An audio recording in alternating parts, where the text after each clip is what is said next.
क्या आपको पता है हनुमान जी ने पंचमुखी अवतार क्यों धारण किया? क्या आपको पता है हनुमान जी ने मही रावण का वध कैसे किया? क्या आपको पता है अगर हनुमान जी नहीं होते तो भगवान राम बहुत पहले ही मारे जाते और रावण जीत जाता? क्या आपको पता है भूत प्रेत और आत्माएं हनुमान जी से इतना क्यों डरती हैं? इन सभी रहस्यों को आज हम इस वीडियो में विस्तार से जानेंगे। हर एक हनुमान और श्री राम भक्त से निवेदन है, इस वीडियो को बिना मिस किए अंत तक जरूर देखें। हनुमान का युद्ध देखकर रावण डर जाता है। वो अपने भाई मही रावण को बुलाकर राम और लक्ष्मण को मारने का आदेश देता है। मही रावण छल से राम और लक्ष्मण को पकड़कर पाताल लोक में ले जाता है। वहाँ एक गुप्त स्थान पर उन्हें काली माता को बलि देने की तैयारी करता है। ये सब जानकर हनुमान जी पाताल लोक पहुँचते हैं। वहाँ के लोगों को जंजीरों में बंधा और अत्याचार सहते देख उनका क्रोध बढ़ जाता है। लेकिन गुफा के द्वार पर मकर ध्वज पहरा दे रहा होता है और ये मकर ध्वज कोई और नहीं, स्वयं हनुमान जी का पुत्र होता है। हनुमान जी मकर ध्वज को पराजित कर उसकी ही पूंछ से उसे बांध देते हैं और गुफा के अंदर प्रवेश करते हैं। अंदर जाकर देखते हैं कि मही रावण राम और लक्ष्मण को पत्थर पर लिटाकर काली माता की पूजा कर रहा है। उसके चारों ओर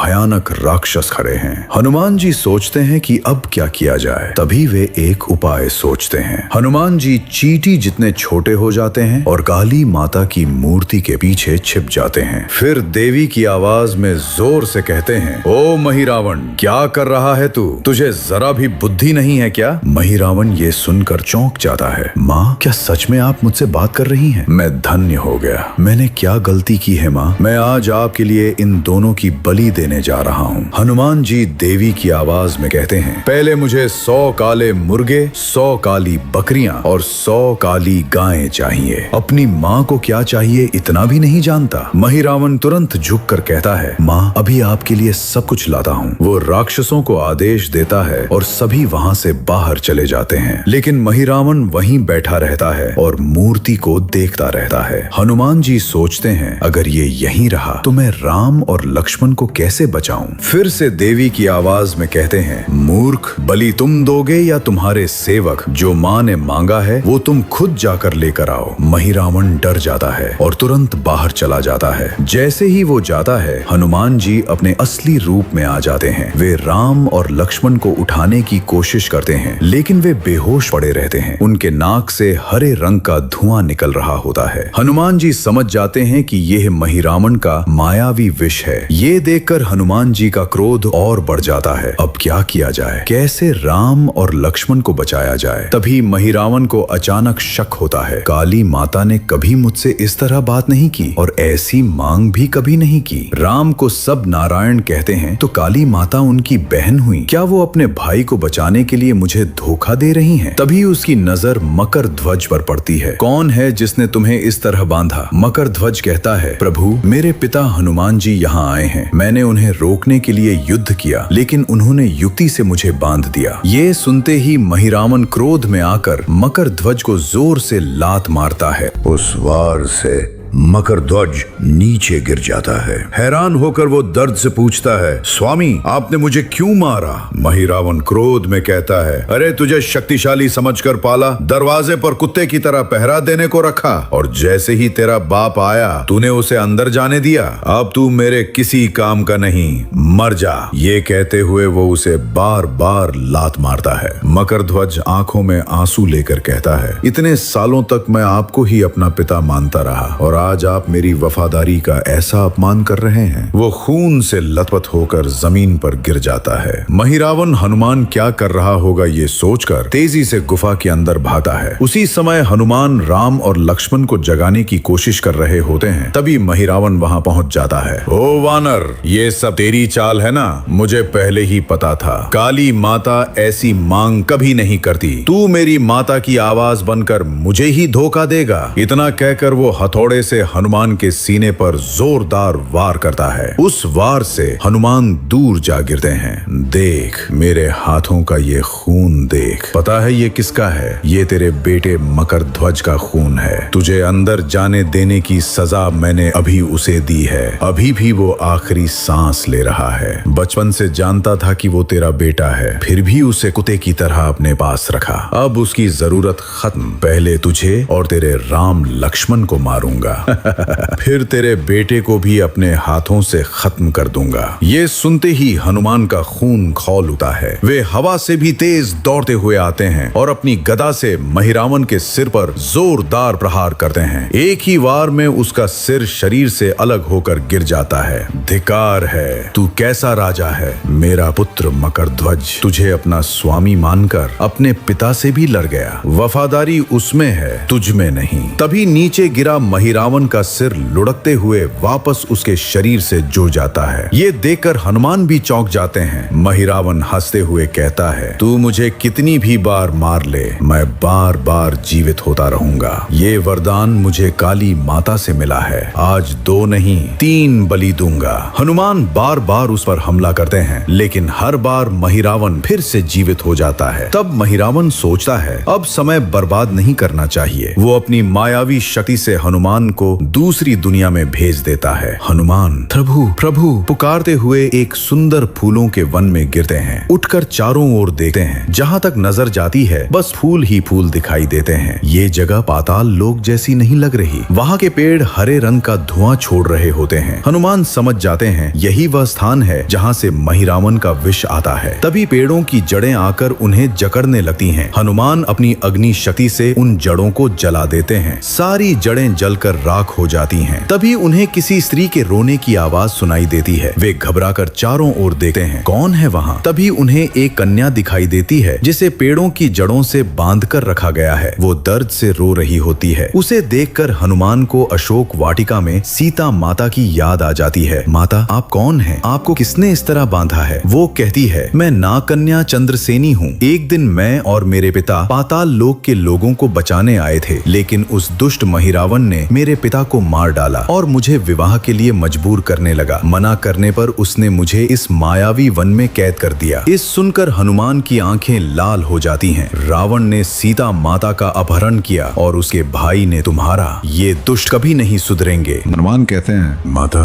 मुझे भी यही समझ नहीं आ रहा। मैं उसे कितनी भी बार मारूं वो फिर से जीवित हो जाता है। उसे कैसे मारूं मुझे कुछ समझ नहीं आ रहा। नागकन्या कहती है, वानर उसने काली माता की तपस्या करके एक वरदान पाया है। काली माता की मूर्ति के पास 5 अग्नि ज्वालाएं हैं। हर एक ज्वाला अलग अलग रंग की है और एक दूसरे से बहुत दूर है। जब तक इन 5 ज्वालाओं को एक साथ नहीं बुझाया जाता तब तक महिरावण नहीं मरेगा। अगर तुम एक ज्वाला बुझाओगे तो दूसरी तक पहुँचते पहुँचते पहली ज्वाला फिर से जल उठेगी। इसलिए उसे मारना लगभग असंभव है। इसी कारण वो अपने आप को अमर समझकर घमंड करता है। ये सुनकर हनुमान मुस्कुराते हैं। राम नाम का जाप करूं तो मुझे हर असंभव कार्य करने की शक्ति मिलती है। इन 5 ज्वालाओं को कैसे बुझाना है अब मुझे समझ आ गया है। मैं उसे मारकर आपको मुक्त कराऊंगा माता, लेकिन मुझे यहाँ से बाहर निकलने का मार्ग बताइए। नागकन्या कहती है, सीधे आगे जाओ, वहाँ एक विशाल राक्षसी वृक्ष मिलेगा। उसे नष्ट कर दोगे तो एक द्वार खुल जाएगा। उस द्वार से प्रवेश करते ही तुम सीधे महिरावण के पास पहुंच जाओगे। धन्यवाद माता। ये कहकर हनुमान आगे बढ़ते हैं। तभी नागकन्या उन्हें रोकती है। हनुमान एक क्षण, तुम्हें एक महत्वपूर्ण रहस्य बताना है। वो हनुमान के कान में एक गुप्त बात बताती है। सब समझकर हनुमान अपनी गदा उठाते हैं और राक्षसी वृक्ष की ओर बढ़ते हैं। सबसे पहले वे अपनी अग्नि शक्ति से आसपास की जड़ों को जला देते हैं। फिर उस वृक्ष के ऊपर चढ़कर उसकी चोटी पर लगातार गदा से प्रहार करते हैं। उसके बाद अपनी अग्नि से पूरे वृक्ष को भस्म कर देते हैं। जैसे ही वो वृक्ष नष्ट होता है एक द्वार प्रकट होता है। उस जले हुए वृक्ष के सिर में चमकता हुआ एक वज्र हनुमान को दिखाई देता है। ये क्या है? कहते हुए वो उसे उठा लेते हैं और उस द्वार के अंदर प्रवेश करते हैं। अंदर जाते ही वे सीधे महिरावण के सामने पहुंच जाते हैं। महिरावण एक विशाल तलवार से श्री राम का सिर अलग करने ही वाला होता है। हनुमान जोर से गर्जना करते हुए आगे बढ़ते हैं और एक ही वार में महिरावण की छाती पर जोरदार लात मारते हैं। वो खून उगलते हुए नीचे गिर पड़ता है। महिरावण हंसते हुए कहता है, ओ वानर, तू कितना भी प्रयास कर ले अपने राम को नहीं बचा पाएगा। ये सुनते ही हनुमान को सभी देवताओं देवताओं द्वारा दिए गए वरदान याद आ जाते हैं। उनके शरीर का हर कण शक्ति से भर उठता है। हनुमान हाथ जोड़कर राम नाम का जाप करते हैं, जय श्री राम, जय श्री राम, जय श्री राम।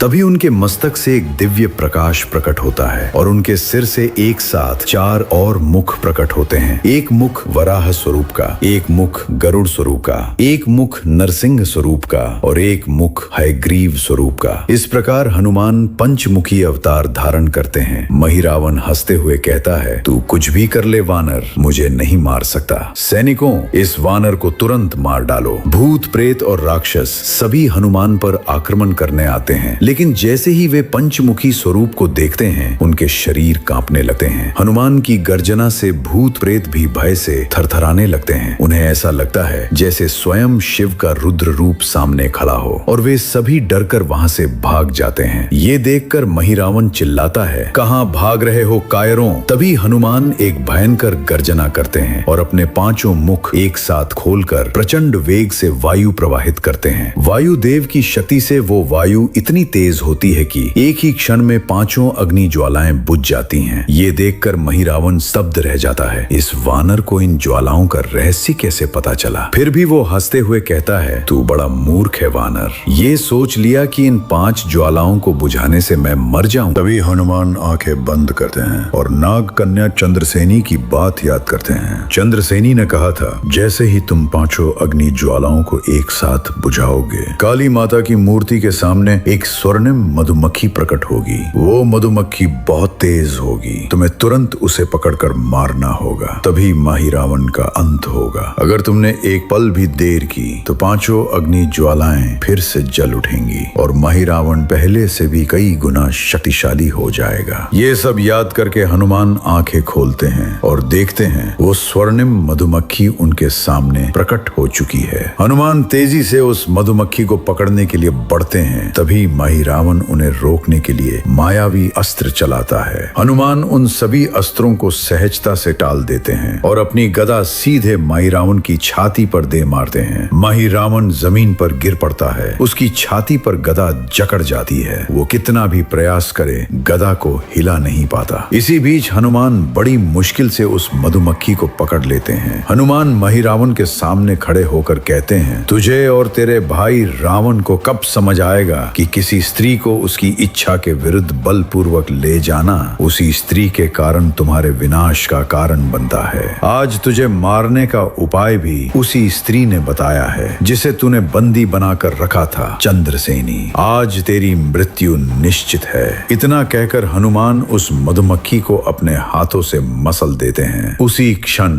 महिरावन खून उगलते हुए वहीं मर जाता है। मरते समय भी वो हंसते हुए कहता है, फिर भी तू अपने राम लक्ष्मण को नहीं बचा पाएगा, और वहीं उसका अंत हो जाता है। उसके मरते ही उसकी सारी मायावी शक्तियां समाप्त हो जाती हैं। मायावी वन में बंधी चंद्रसेनी की सभी बेड़ियां टूट जाती हैं। हनुमान द्वारा महिरावन के वध की खबर सुनकर चंद्रसेनी वहां से निकल पड़ती है, लेकिन महिरावन के मरने के बाद भी राम और लक्ष्मण अभी तक मायावी निद्रा से नहीं जागे। हनुमान चिंतित होकर कहते हैं, अब मैं क्या करूं, क्या करूं? तभी चंद्रसेनी वहां पहुंचती है। वो कहती है, हनुमान, जब तुम उस मायावी वन से निकले थे तब तुमने उस राक्षसी वृक्ष को नष्ट किया था ना? उसी वृक्ष से जो मणि तुमने ली थी उसे राम और लक्ष्मण के माथे पर रखो। वो मणि उनके शरीर का सारा विष खींच लेगी। हनुमान तुरंत वो मणि निकालकर राम जी के माथे पर रखते हैं। तुरंत उनके नाक से सारा विष उस मणि में खिंच जाता है। फिर वही मणि लक्ष्मण जी के माथे पर रखते हैं। उनके शरीर का भी सारा विष बाहर निकल जाता है। कुछ ही क्षणों में राम और लक्ष्मण दोनों आंखें खोल देते हैं। उनके सामने हनुमान घुटनों के बल बैठकर उन्हें देख रहे होते हैं। उनके उठते ही हनुमान दोनों को प्रेम से गले लगा लेते हैं और पूरी घटना बताते हैं। राम जी की आंखों में आंसू आ जाते हैं। हमारे लिए तुमने इतने कष्ट सहे हनुमान, मैं ये ऋण कभी नहीं चुका सकता। ये सुनकर हनुमान तुरंत कहते हैं, प्रभु ऐसे वचन मत कहिए, मुझे ही क्षमा कीजिए। मेरी ही असावधानी से महिरावन आपको यहाँ ले आया। तब राम और लक्ष्मण दोनों हनुमान को प्रेम से गले लगाते हैं। चंद्रसेनी आकर राम के चरणों में गिरती है और पाताल लोक में बंदी बनाए गए लोगों के बारे में बताती है। तब राम उन सभी लोगों को मुक्त कर देते हैं और सबकी